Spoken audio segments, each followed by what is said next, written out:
Hi, hello, welcome back to the channel. It has been a minute since I've posted on here. Okay, I know. I'm terrible at this YouTubing thing. In my defense though, I moved recently, so my time has been occupied with packing and unpacking like 25 years of junk, okay? I don't know if you fellow hoarders have ever tried downsizing to a space that's half of your original space, but it is difficult. It is time consuming. It just drains so much energy because you just got so many things that you just don't want to throw away, but you have no choice because you don't have the space for it. So yeah, I didn't have any motivation to craft until now. Having spent the past 2-3 months throwing things away, I've been craving an upcycling project to make myself feel a little better.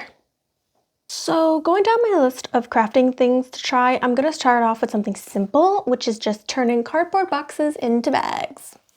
I've come across like multiple accounts or pages of people making their versions of these upcycled bags. Some use shoe boxes, others like brand named shopping bags. I don't have either, so I'll just be using cereal boxes. Because I'm classy. Let's get into it.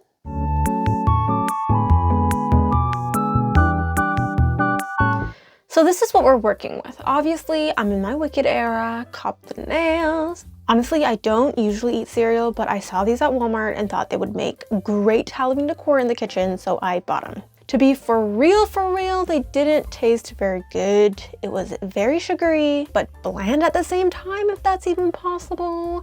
Anyways, we're not here to review these, we're here to cut them up. So let's grab an X-Acto knife and start slicing away. Okay, maybe we start with a pair of skizzes. We want to be able to lay the cardboard flat on our cutting mat so we don't accidentally cut the graphic on the other side of the box. Once that's done, then we can go in with an X-Acto knife. Of course, using a ruler to get those super crisp, clean lines. I'm not 100% sure how big I want the bag to be, so let's just start by cutting out the parts that I like. I know I want the silhouettes at the front and back of the bag, so let's cut that out first. The Wicked lettering is too big on the front piece, so I'm gonna take it from the back piece. Cute! Gonna do the same thing with the green alphabet box, then bam, some pieces to play with. Again, these will be the front and back pieces. Then this here I'm going to attach to make the front flappy bit. It is going to overlap Glinda's face when the bag is closed, but whatever, it'll still be cute. These two extra bits I have no idea what to do with. I just think they are cute, so I cut them out. Maybe I'll make a little pin or charm with these little guys and attach it to the straps. We'll see. Just gonna glue these pieces together real quick so we can set these aside and move on to cutting out our side pieces. I bought these glittery poster paper sheets from my local dollar store, which I think is perfect for this project because sparkles, duh. The plan is to use the green glitter sheet on the left and right side of the bag, then the pink glitter sheet for the top and bottom of the bag. To determine the length, just use one of the front and back pieces for reference. The width is whatever you want it to be, but for me, the measurements for the side pieces ended up being 5.5 inches by 3 inches. Use an X-Acto knife to cut it out and make sure your two side pieces are the same size.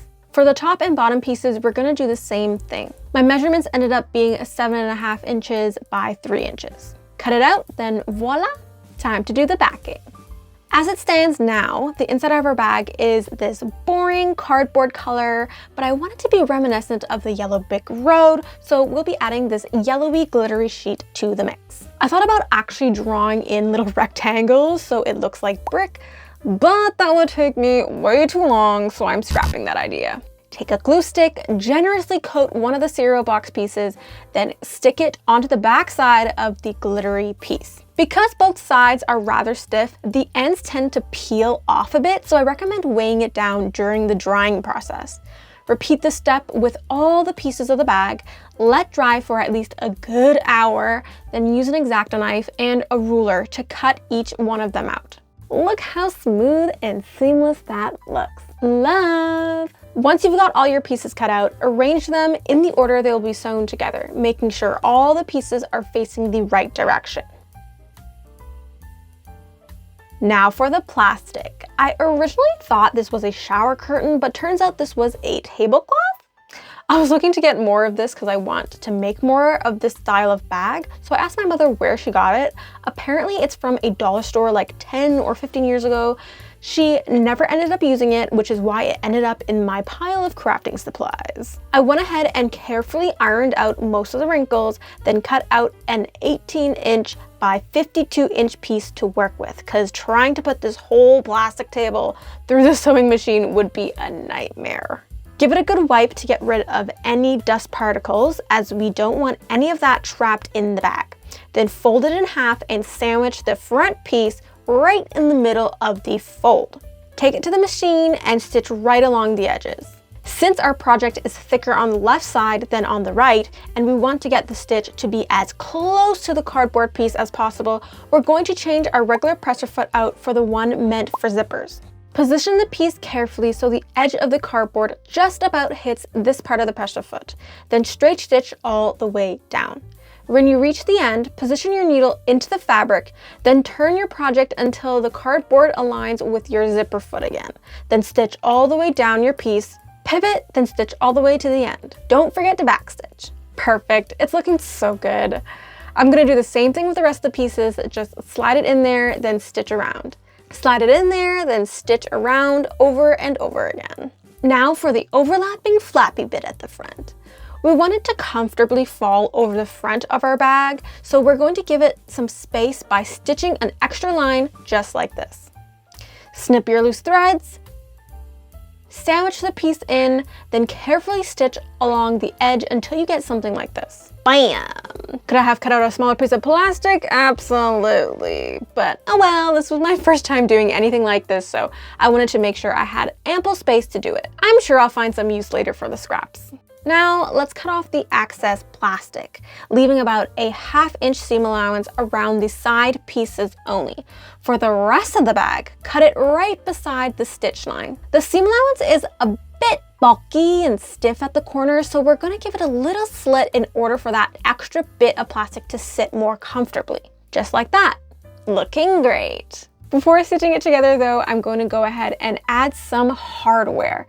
This part is completely up to you what you want to add, but I'm gonna put a snap closure at the front, some loops on the side for the bag strap, then some studs at the base because I love when bags have like little legs. I'm gonna do that and hand stitch the sides shut off camera, so get ready for the reveal in 3, 2, 1.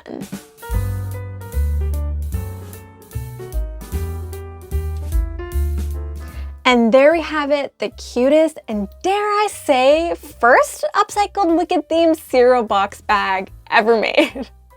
This turned out so cute. I immediately want to make another. I also made this little hanging thing to put on the side of the bag and obviously attached my little Smurf Fenty gloss as well. There is a ton of room inside. And yes, that's my wallet, don't judge me. You can put your phone in there, some snacks, a juice box, then yeah, put a matching green strap on. The loops, I think, are the best thing to put on side of your bag because you can always change your straps out anytime you want because it's not fixed onto the bag, you know what I mean? Anyways, I've been using this for about a month now and everywhere I go, I kid you not, I get so many compliments on it. Wondering where I got it from, then totally losing their minds when I tell them I made it. So if you're wondering if this DIY is for you, the sheer compliments you're going to receive alone, the answer is yes. Yes, it is, all right? Impressing random people on the street is now my new motivation in life. Thank you. Anyways, that is all I got for you this week. Don't forget to subscribe for more DIY upcycling ideas. Okay, bye.